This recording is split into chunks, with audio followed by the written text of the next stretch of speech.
All right. I think we are live. Hello. Hello. How are you? I'm good. How are you? I'm good. I'll be doing a lot better if you start talking into your microphone. Okay. Is that better? That's much better. Here, Okay. let me adjust your gain. Mm-hmm. Welcome to the Jake Nolen podcast, the Jake Nolen show, whatever I'm going to end up calling it, episode 1. And I'm very excited about my first guest, Emily Nolen, who is a classically trained violin and fiddle player, piano player, cello player, songwriter, performer, instructor, mother, and I hear you are a wife as well. Yes, I am a wife as well. I'm very honored to have you on, and Very honored to be here. tell the listeners a little bit about you, those that are listening that don't already know you and don't already have the biases that I have. Mm-hmm. Tell us about you and who you are and all that, and talk right into your microphone if you don't mind. Okay, I will try. It's very hard to talk into the microphone. You kind of gave me a description. I'm a violinist. I'm a classically trained fiddle player, so I do both.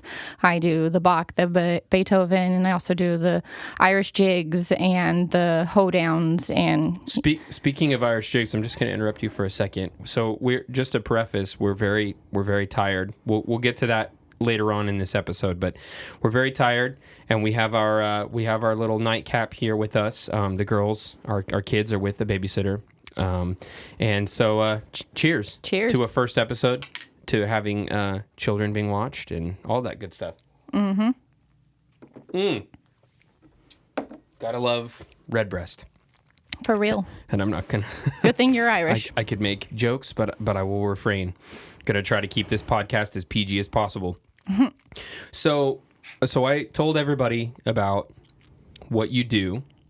I kind of highlighted what you do, but if you don't mind, and you can go into as much or as little detail as you want, tell us a little bit about your background and how you came to be, not just my wife and bandmate and, mother of our children, but how did you come to be, to possess the skills you have, the kind of the unique skills you have in not only life, but in music and just in general. Tell us a little bit about that. You kind of do a lot of stuff, and I want the world to know how awesome you are. So, wow, thank you. You're welcome. Well, that's a lot of trying to score my points. Years to cover. Yeah, even after all these years, you're still trying to get those points. You can start back at the least traumatizing year possible. Okay, perfect. Back in AD 01.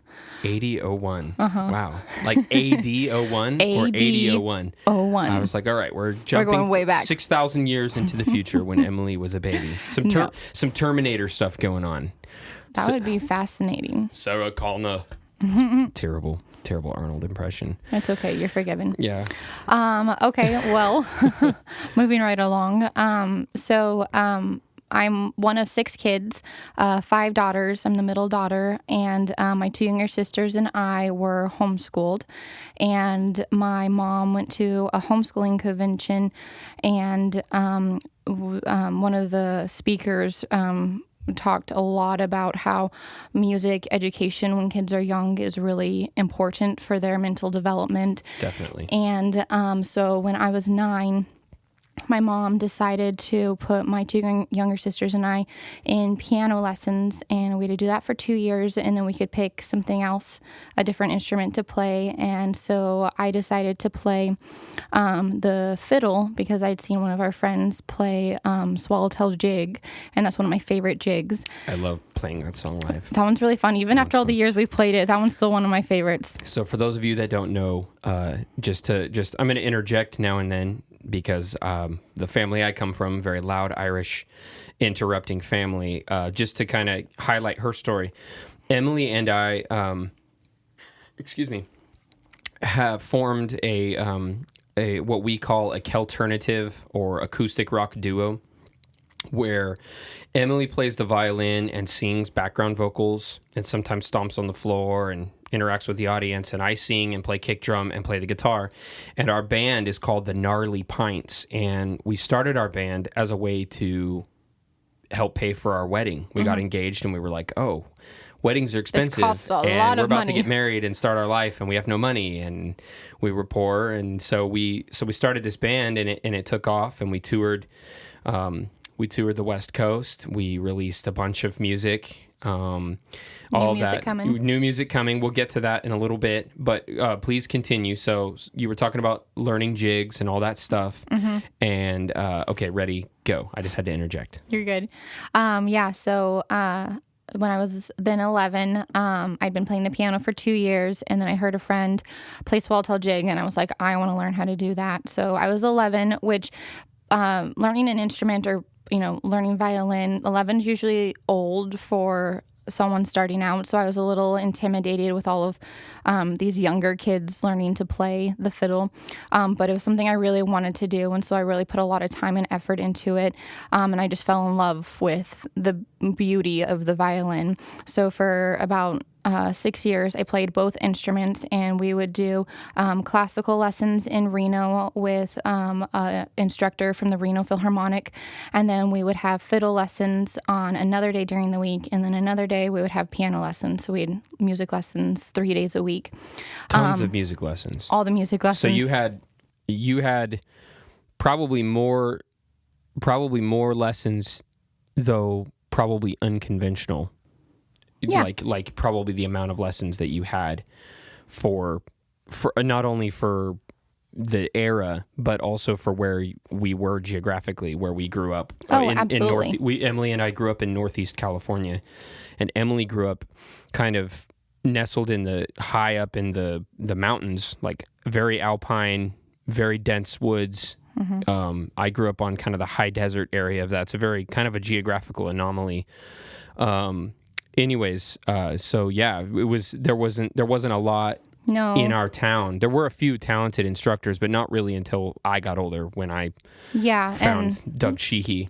Yeah, and that's why we would go, to Reno for classical lessons, and then our fiddle teacher would drive up from Redding, 2 hours, and then we would just, pack her day full of fiddle lessons. I bet she loved your mom. I bet she was like, cha-ching, every time you guys came through the door. It was like... It's pretty exhausting, too, but yeah, no, absolutely, especially, for 3 kids, 3 lessons, 3 days a week, with different instructors. Yeah. And, that is something that I do, applaud my parents for paying for all those lessons, and, it's made me... into a well-rounded musician, and is, myself teaching lessons is, something that I learned from all of that, and it's this skill set that I'm able to use to help provide for my family now, which is awesome. Yes, and you do it very, very well. Thank you. Yeah, the way you are with kids and adults and just everybody, the way you are able to communicate music, whether you're teaching somebody how to sight read music, or you're teaching somebody where to put their fingers on the violin, you're able to articulate in a way that is just so... It's just so like captivating. You're very charming to listen to. You're very, even if you've had a really long day having to deal with the girls, or we got some massive bill that we weren't expecting, which happens all the time. Happens like every 5 minutes.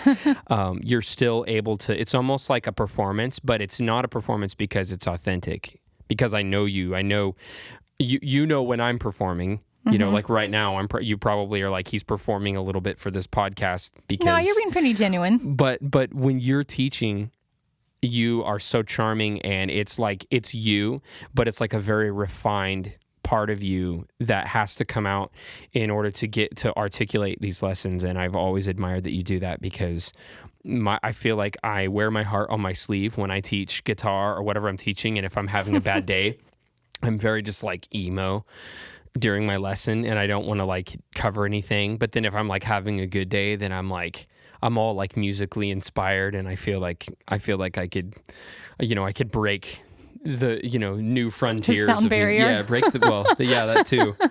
Well, thank you. I tried to do that as a kid. I tried to break the sound barrier in all of the heavy bands I was in, but yeah, no.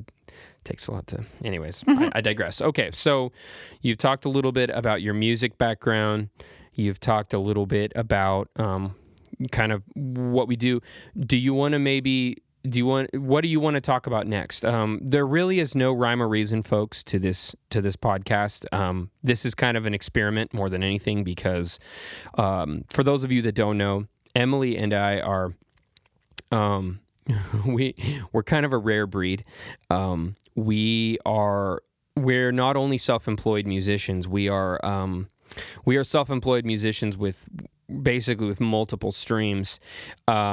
We have been performing together basically since we've been together. So that's 2011 is when we started dating, and then today is actually our 8-year anniversary. Yep. And we got married 8 years ago. And we've really been performing together, recording together. We've played weddings together. We've played festivals. We've played bars. Beer festivals, yeah. Yeah, we've played... We've played some random gigs too. We've busked like outside in the rain. We've what are some of we've played in RV parks. We've played... Yeah, we've done a lot of random gigs. We've done so many random gigs, but we've basically toured all over Washington, all over Oregon, all over California, Nevada. And that was kind of our territory, just because that's what we did full time. So after we got married, we both had our 9-to-5 jobs, and then my music lessons started really picking up. Yeah. And then I was pushing you into trying to do that more full time, and then we decided just to make the jump and be self-employed. And we've been able to sustain ourselves for on and off for the last 8 years. And I don't know how. I don't know how. It's a miracle. I don't know how we've made it this long. So we've basically have done all of this, and we have 2 kids. And we're little kids, and so we don't really have a very conventional background, but it works for us. Yeah, it works for us. So so all that to say, did you want to maybe tell people a little bit about the new Gnarly Pints album, or is it too soon? I would love to. You want to talk about the Gnarly Pints? Yeah, absolutely. All right, let's talk about the Gnarly Pints. So go ahead. And tell them about, you can tell them as little or as much. I guess it's going to be out in the next couple of months. So yeah, you can probably tell them. Well, like you said, we started the Gnarly Pints as a way to pay for our wedding.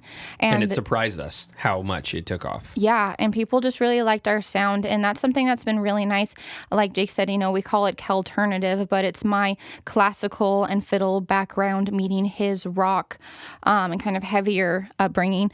And so it's like a nice combination of it all, I feel. And, you and I aren't very traditional people, and so I feel like it's a good way to like kind of it hits every generation, it hits every kind of like genre in a way. Like we can be a little bit more Irish, we can be a little bit more folky, we can be a little bit more rock, and then it doesn't make us just have to stay in one lane in regards to a genre, which I really like. I don't like being told you can only do this or you can only do that. Like I like to break genres. All while keeping the same sound. Yeah. Like we've explored... Which is really hard to do. We've explored like tons of different genres within one sound.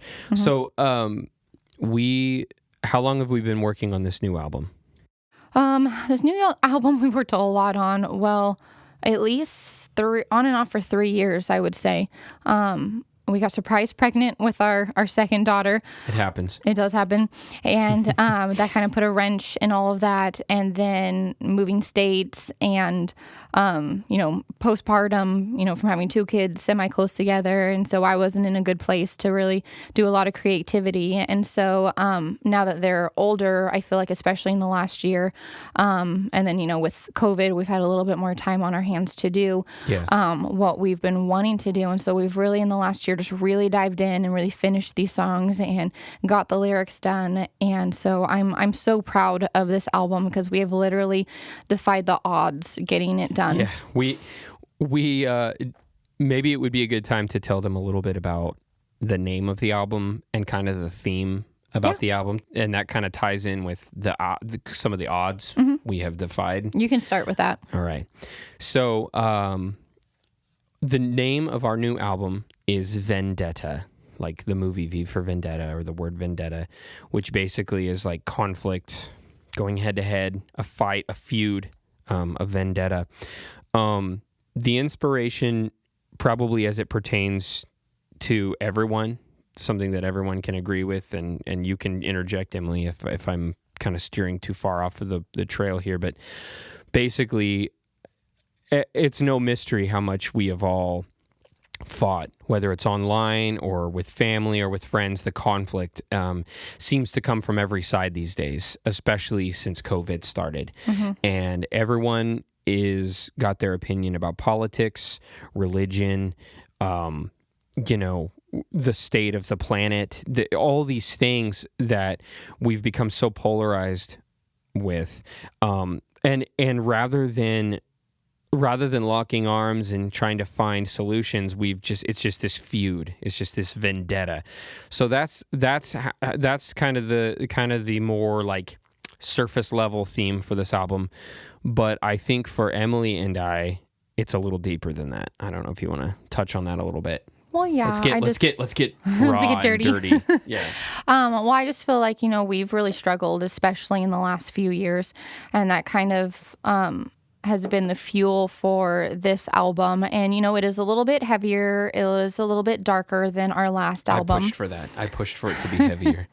And it is, some of it's a little bit different for us, but I feel like we've really leveled up with it, and we've tried new things, and we've tried different techniques. And if we don't say so ourselves. yeah, absolutely. And so, I just feel like, I'm not getting too personal, but we've been through basically hell the last few years, and everybody's situation is relative, but ours has been challenging. Yep, whether it's family issues or marital issues, losing friends, suicide, losing friends to drugs, losing friends to losing friends. It's been a really tough year, and it's been a tough few years for us though. We were having because we basically.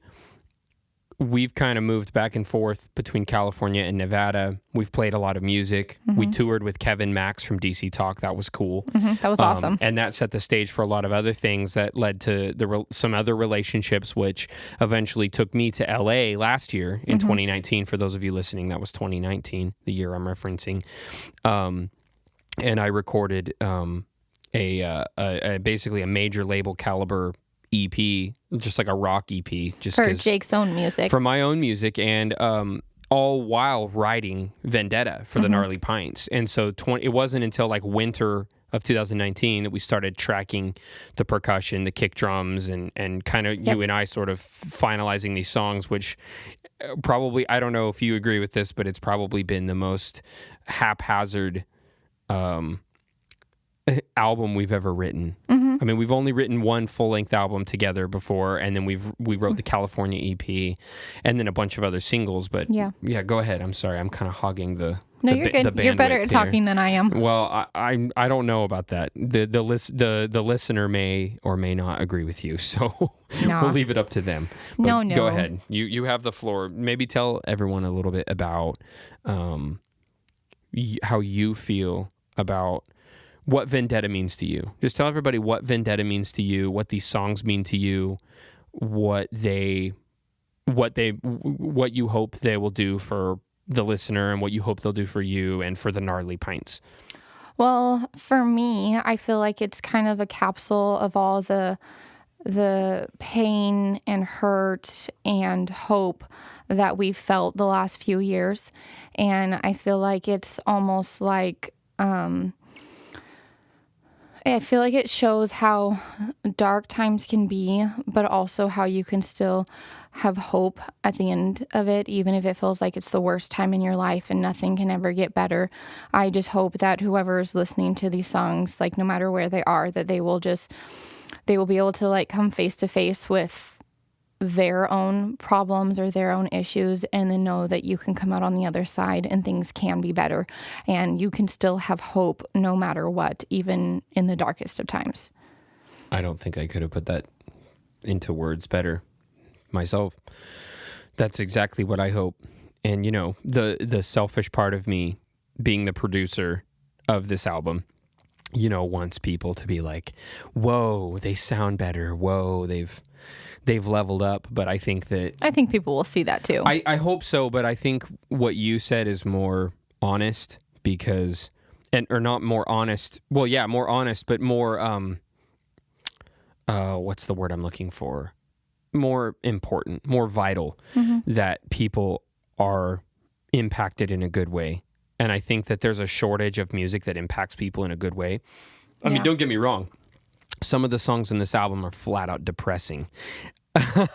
Because actually we've written a lot of depressing songs. We've written a lot of good songs. We've written a lot of depressing songs, but even a depressing song can reach you in a place where you feel like you have no hope. I think some of my favorite songs from some of my favorite artists are depressing or, so I love how you explained that, and I would only cheapen it if I was to continue on.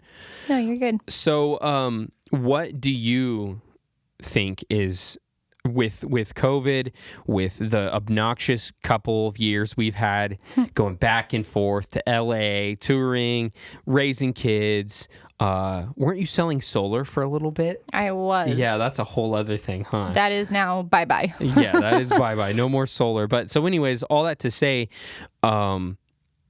we've gone in all of these directions. We've suffered, we've laughed, we've loved, we've lived, as the cheesy signs above living room half walls say.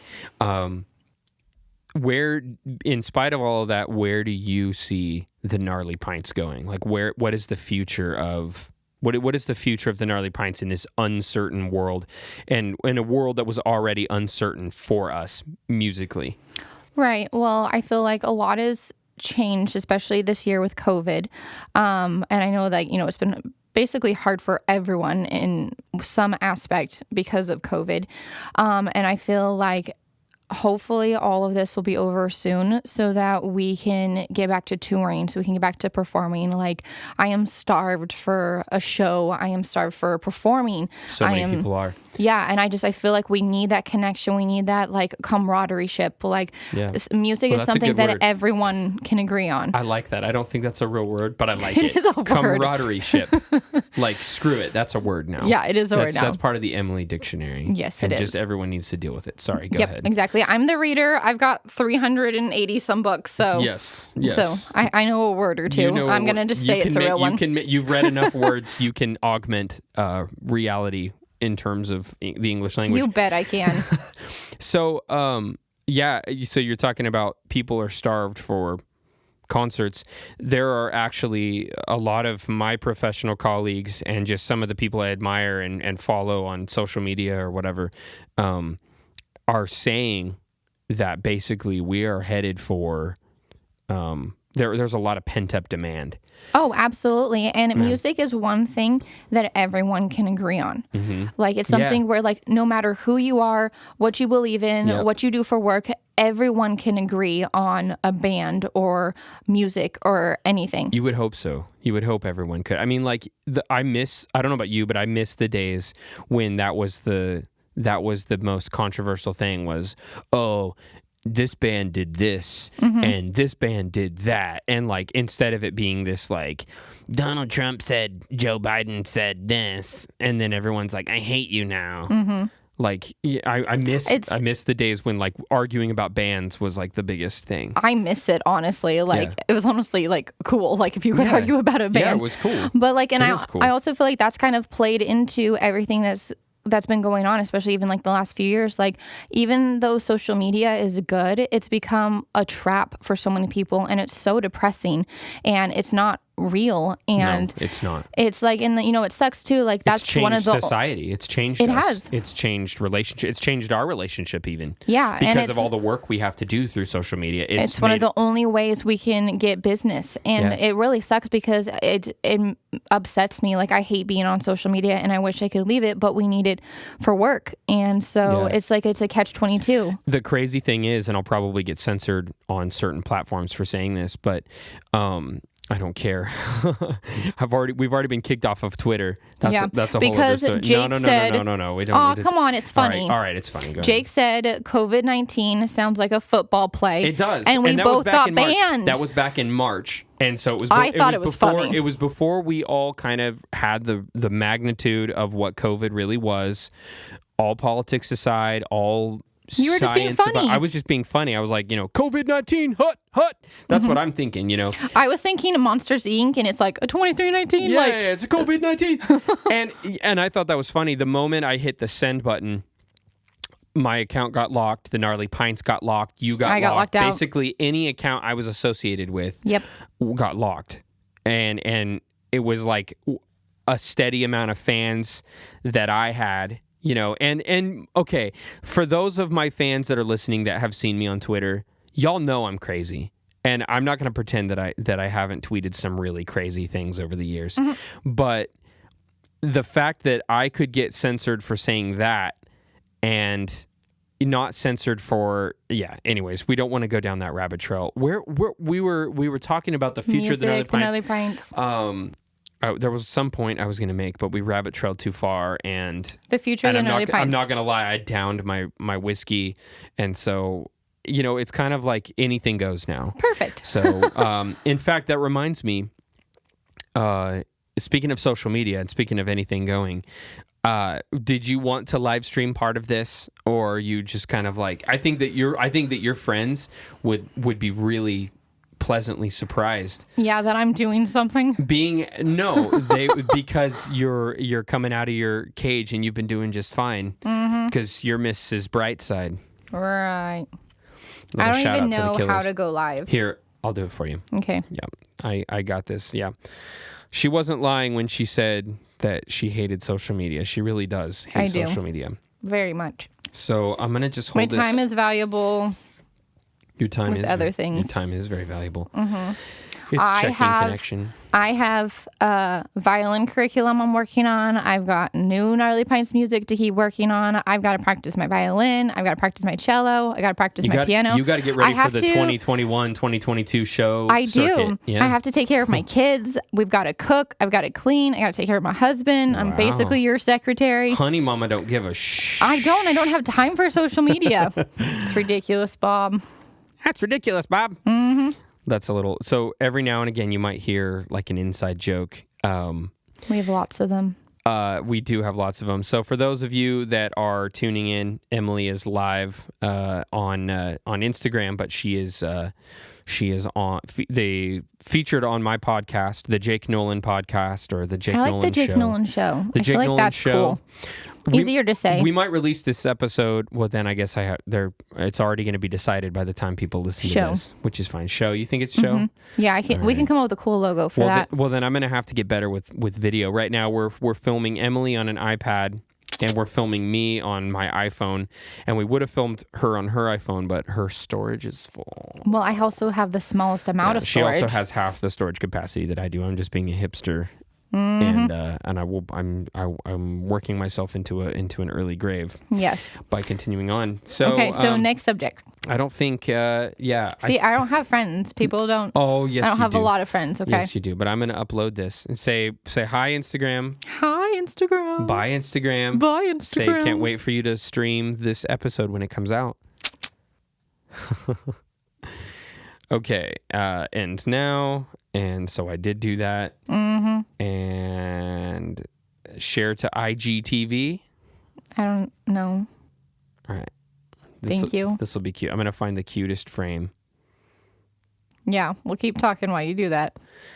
No, this is very cool. Yeah, no, please make fun of me while I do this. I sure will. So we're going to call this Live on Jake's Podcast.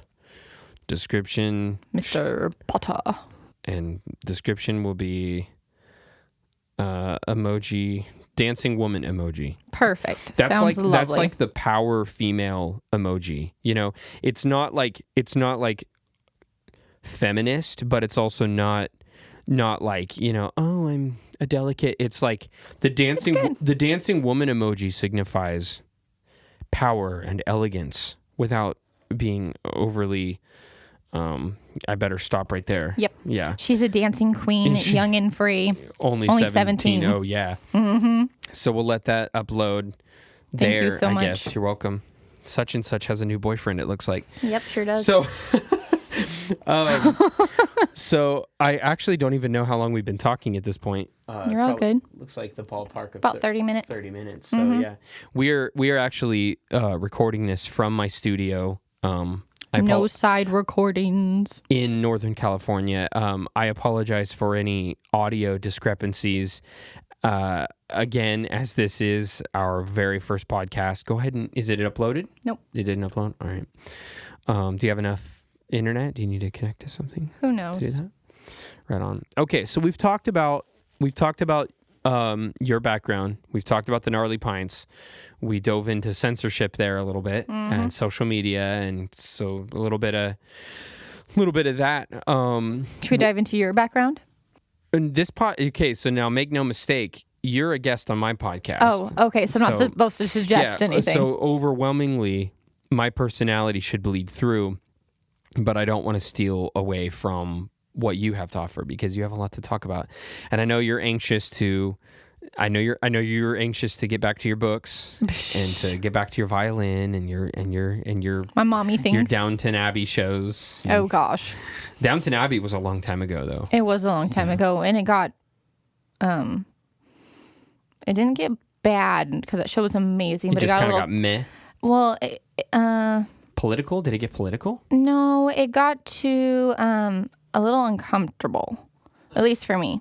There's some things in life that I just can't handle seeing a lot of. So it basically got too graphic. Yeah. It got too graphic. Yeah, I remember when you started watching that show. Wasn't that before kids? Yeah. Oh my gosh, I loved it. If I could have been born in like 1920, 1930 in England, I would have died happy. Yes. I was born 100 years way too late. Emily and I have often said that we were born in the wrong century. Like, you know, I don't really feel like I was born in the wrong century. I feel like I was born in the wrong era. I was born in the wrong decade. Yeah, no, that's for sure. You would have like done really well in like the 80s. The 80s, definitely. Yeah, I definitely could not have competed with Mr. Edward Van Halen, may he rest in peace. But Freddie Mercury, may he rest in peace.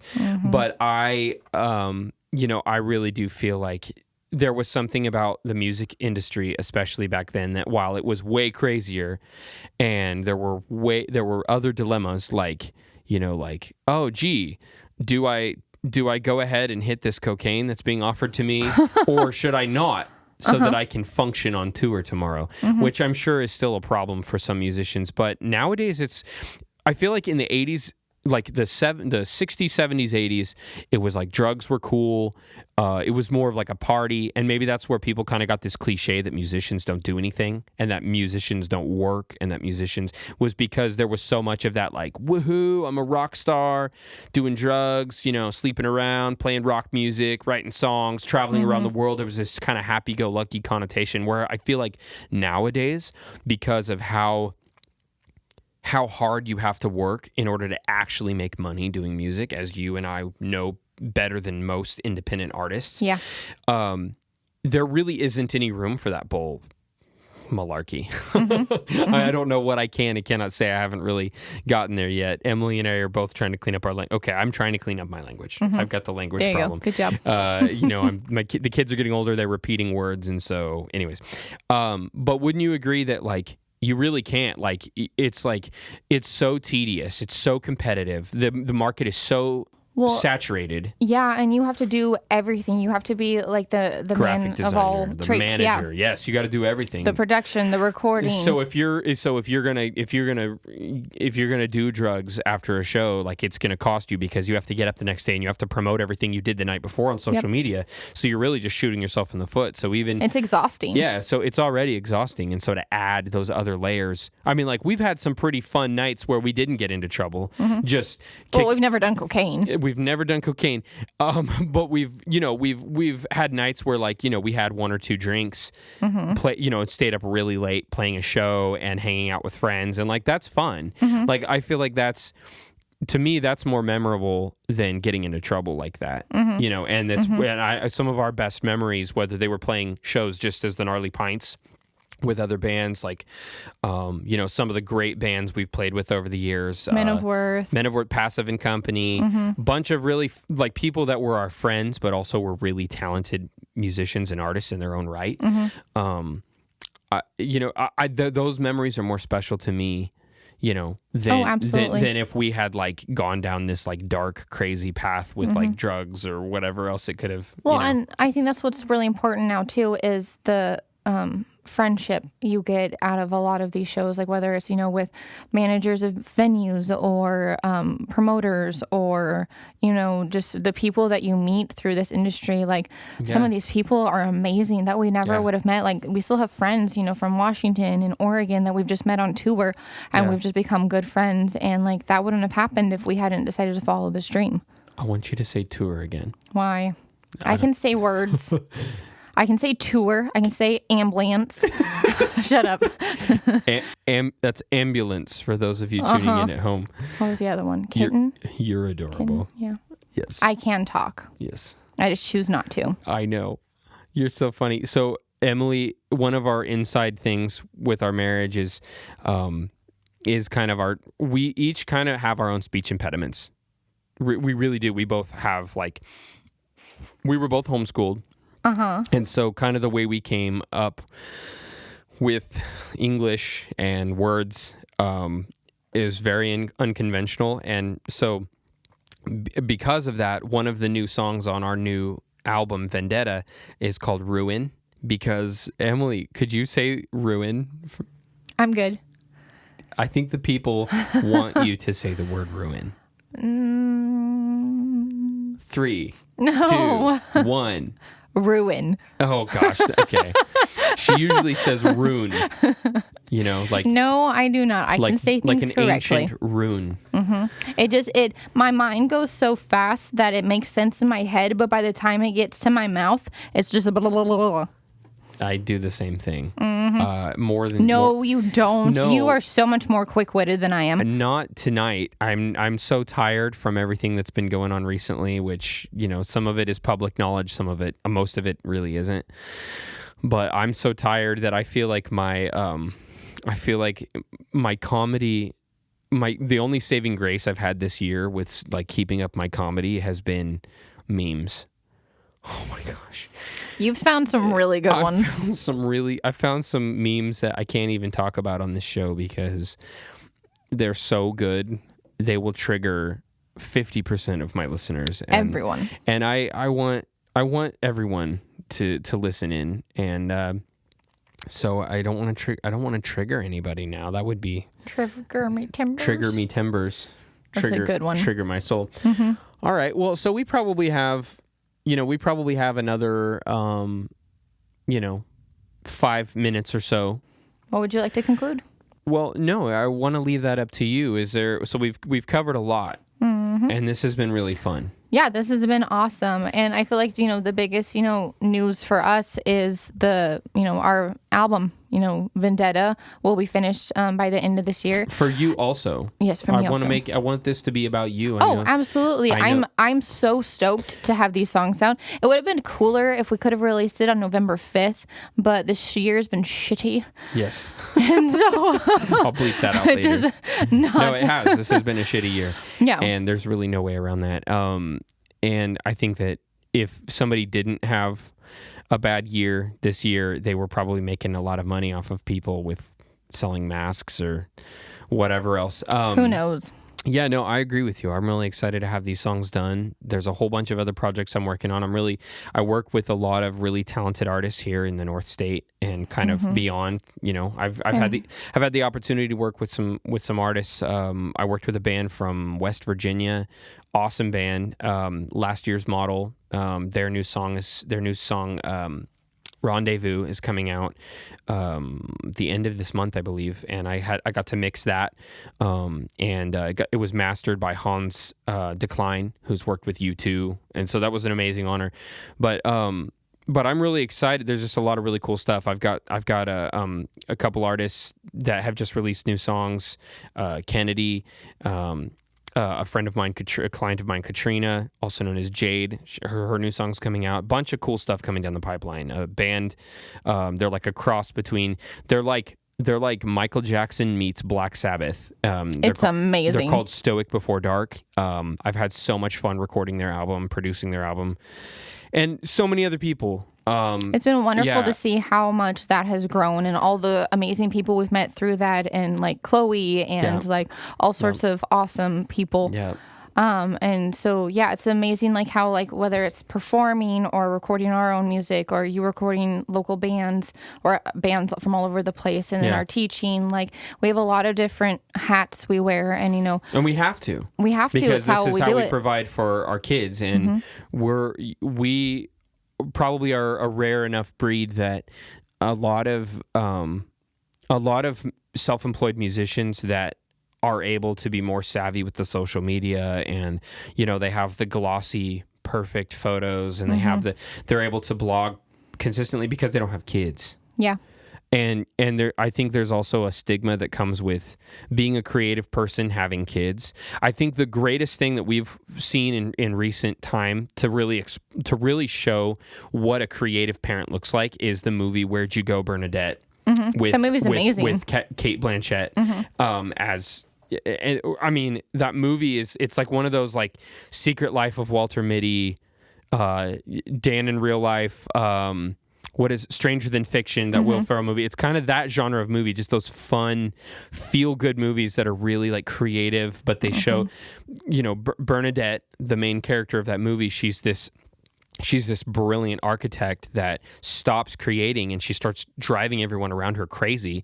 And she has a daughter that absolutely adores her, but she's like, her daughter's like the only one in her corner. But nobody really takes to account that it's already this like brain crippling thing to create. And to write, and to be an artist, and to write songs, and to learn an instrument, to market your music, and to be what you have to be when you're also having to change a diaper. Like how many times have we been like, oh, I've got a lesson. Can you run and make something in the kitchen? I've got to change a poop diaper. Yep. And then can you run that out to the trash for me? Because I got to get started with my Skype lesson. Yep. And then immediately after that, I've got an in-person lesson, which literally was, didn't we deal with that today? Except for the poop.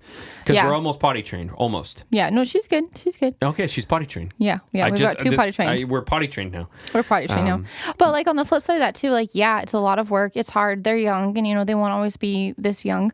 But on the flip side of that, like, they both are pretty good at the piano, and like they both can do drums and guitar, and they have their own violin, and it's like fun. They're always writing their own songs. I wish we had more time to give them, to dedicate. But they love it. They do. They kind of have just learned it by osmosis. Like we've sat down with them and given them. We don't give them lessons every week because we just don't have time. We just do a little bit here and there. But I feel like they don't get the leftovers though. I feel like they get like they get like the in-between times. They get the nights and the mornings and the lunch times and all the times when we're just jamming on the piano, or when we're having a band practice or a writing session, or we're in here in the studio listening to a mix, whether it's a Gnarly Pints mix or something of mine or something of a client's. And so they're like absorbing all this music. And even in the era of COVID, I'm really thankful that at least they have that. Oh, absolutely. If we can't take them to shows, we can at least do that. Yep. And, what's even cool, too, is like we were performing our heaviest season when we were pregnant with Anna, and like she got to be a part of, in utero for 107 shows. And, I performed 11 days before I gave birth to her. Like she even had her favorite songs, like she would kick during our shows. No joke. And even like a lady in the audience was like, I could see your baby moving like during your song. I remember that. Yeah. Like it was so cool that they were a part of that. Allison didn't be a part of as much, but she still got to be a part of shows too. And both girls like really do have that like musical ear. And like, even though we can't give them 100% of us all the time, they still get that from just being associated with us in our musical lives. Yeah, it's special. And obviously like the most important thing for us, as I'm sure you'll agree, honey, is that we give them a good life, and that we, and obviously that's subjective to a lot of people. Like a lot of people think that they have to have that we have to have gobs of money, which being in the music business, it's like you either have a lot or you have a little. There is an in between, and it's harder for that in between. But we just want to do. We Right by our kids. We just want to do right by them, and we're trying to live better, for the big guy upstairs, and we're trying to be better with each other, and we're trying to. Better with our community. We're trying to be better with our community and our friends, and I feel like we have done a lot for this community, and it's hard for small towns because when people have in their mind that you're one way and they only see you in that light, it's hard to kind of break molds, and I feel like that's the music business in general and business in general is like is coming across to people one way when you're really another. And I think that that's kind of the impetus to doing this podcast is, I'm hoping that with future episodes, I'll become less and less mic shy. In terms of, it's funny. I'm more nervous to do this, which should be more candid than I am to perform in front of hundreds of people, and sing in front of hundreds or thousands of people, or record my voice and release a song of my voice fully produced. You're so funny. Yeah, I guess I am when I want to be funny, funny looking. You're funny. Well, that's probably all the time we have. Thank you. You're welcome, Emily Nolen. Thank you for having me. Thank you for having me. And if you know what I mean. Wow. And so thank you for coming on the show. Thank you for being my first guest. Thank you, listeners, for listening. If you liked the podcast, please reach out on social media, or I'm sure I'll link some kind of email address or contact form, whatever. I'm kind of figuring this out as I go. If you want to, if you have any business inquiries, let me know. Reach out. If you have like a product or something you want sold to my very young baby audience. That's all the time we have. Sounds good. This has been fun. This has been awesome. I enjoyed Thanks for listening. Thank you for listening. It's been a pleasure. Okay. I'm going to hit the space bar, and as soon as I hit the space bar, that's it. Do you have anything you want to get out before I hit the space bar? I'm good. I think I've said it all today. Maybe you'll have me back and I can say more. Okay, I would love to. If we will make that happen. Okay. Let me get through, half a dozen to a dozen or so guests, and then, maybe one day in the very near future we'll have you back on. And maybe after the album, the Gnarly Pints Vendetta is out. Let's do it. And people have heard your awesome violin shredding. So. Well, and your amazing vocals and drums and guitar and bass and all the wickedness. All right. It's been real, folks. Thank you so much for listening. And everybody, have a great day, night, evening, whatever time you're listening to this. I hope this was fun. And we'll catch you next time. Peace. Good job, baby.